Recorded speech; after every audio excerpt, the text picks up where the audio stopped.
Have you ever had a past life connection with somebody where your soul has this connection with them and you're just like, wow, we really know each other from another time and maybe on many levels? That tends to happen a lot here in Sedona. Like a lot of people are on this path. So a lot of us are like, oh my God, I know you. Or like, you are so familiar. I think I've met you before.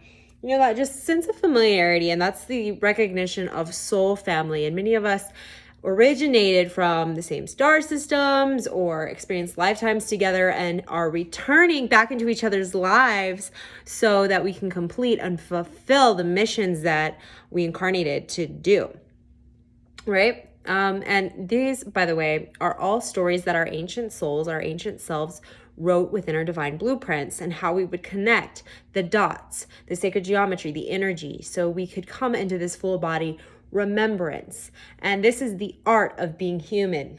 This is the beauty of being human, is having these outside reflections to reflect back to your own soul. So, for example, if you're experiencing somebody that really triggers you, there's something within them there's something in them that triggers actually something in you that you don't like about yourself, because ultimately we are one being. So as one being, we represent every personality, we represent every everything.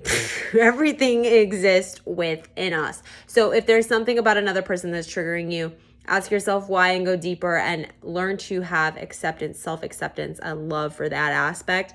Even though you might not resonate with it because it's not your ideal way of being, that's okay. But we must learn to accept these different aspects of us. Okay, and some of us know each other from ancient times where we've been at war with one another.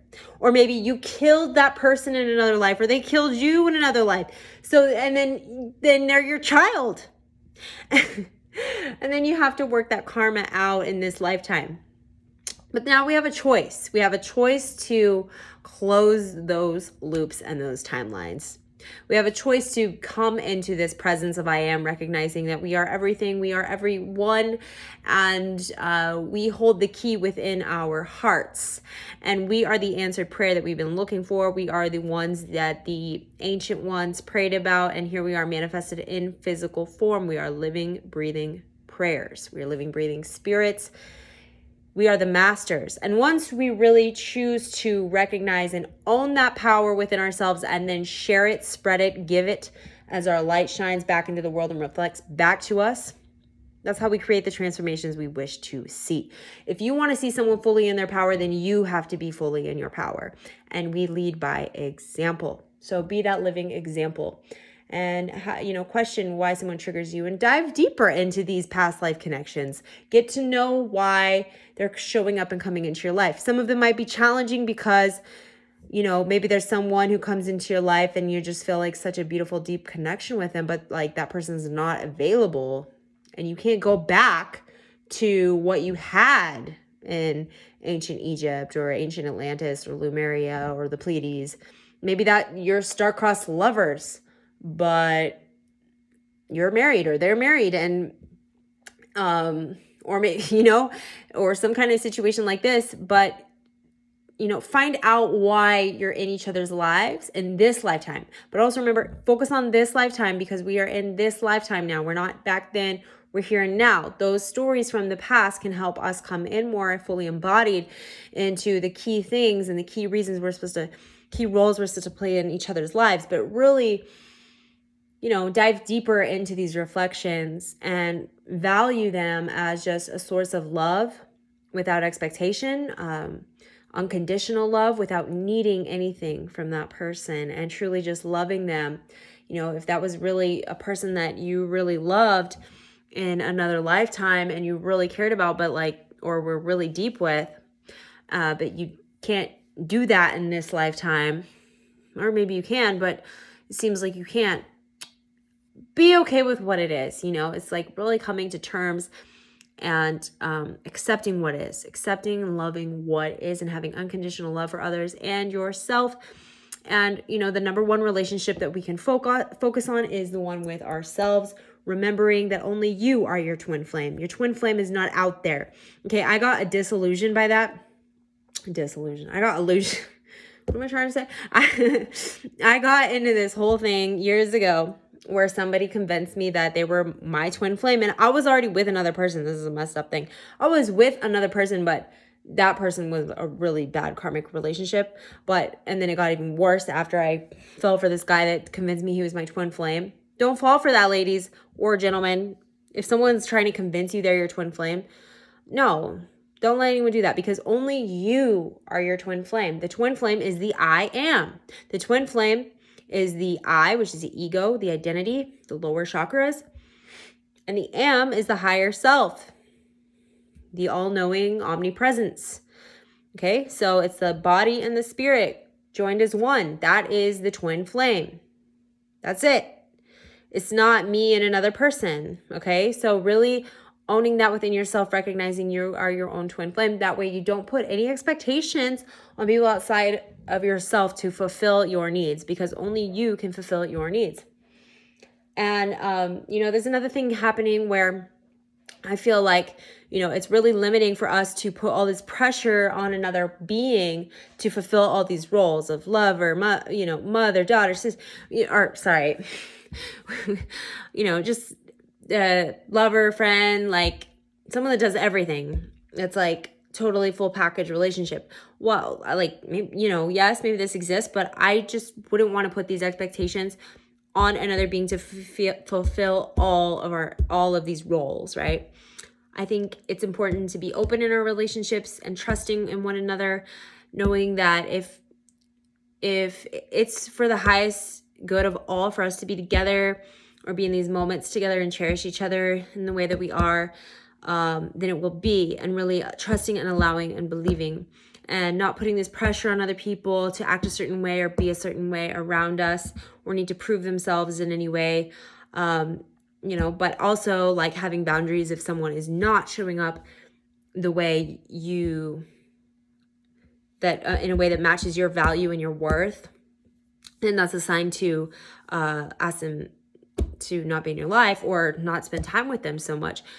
Surround yourself with the people that show up for you and show you that they love you and speak to you like they love you, and do things that are caring and nurturing and supportive of your life path and life purpose and mission.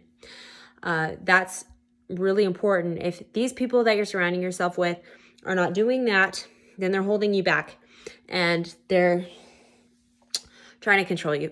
No, they're limiting you because they're not fully in their power, so they're getting power from you.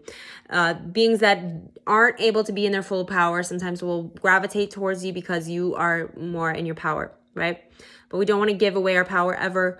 We just want to teach, lead by example, show others how to be in their power. Don't give away your power. I did this for many years by, somebody who really doubted themselves or was in a certain mindset. And I was like, I believe in you. I'm your support, blah, blah, blah, blah, blah. You should not have to do that. You empower others to believe in themselves. Okay. We do that a little bit, but like when it becomes this repetitive thing, that person is being an energy vampire. Whether they know it or not, they're sucking your energy out, siphoning it actually. So if you're around somebody that you have to keep being like, oh, they're like down on themselves, and you're like, no, you're not, you're amazing. And they keep doing it.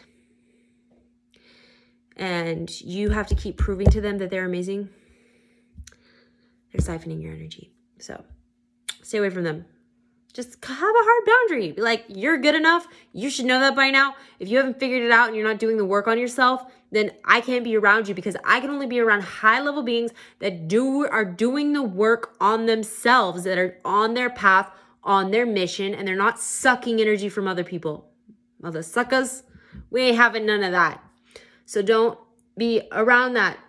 Just lead by example. Lead by example. It's not like we still love others unconditionally, but there is a thing called tough love for a reason. We do not enable narcissistic patterns or energetic vampire patterns. Okay, if someone keeps talking your ear off and they do it every time you see them, and they tell you they're all about their problems every time you see them, that person is sucking your energy. So have a hard boundary. No more. You ain't gonna suck my energy. You ain't gonna suck my energy. I'm in my power, power, power, power. You know what I'm saying? These are the ways. I am the way. I am my only twin flame.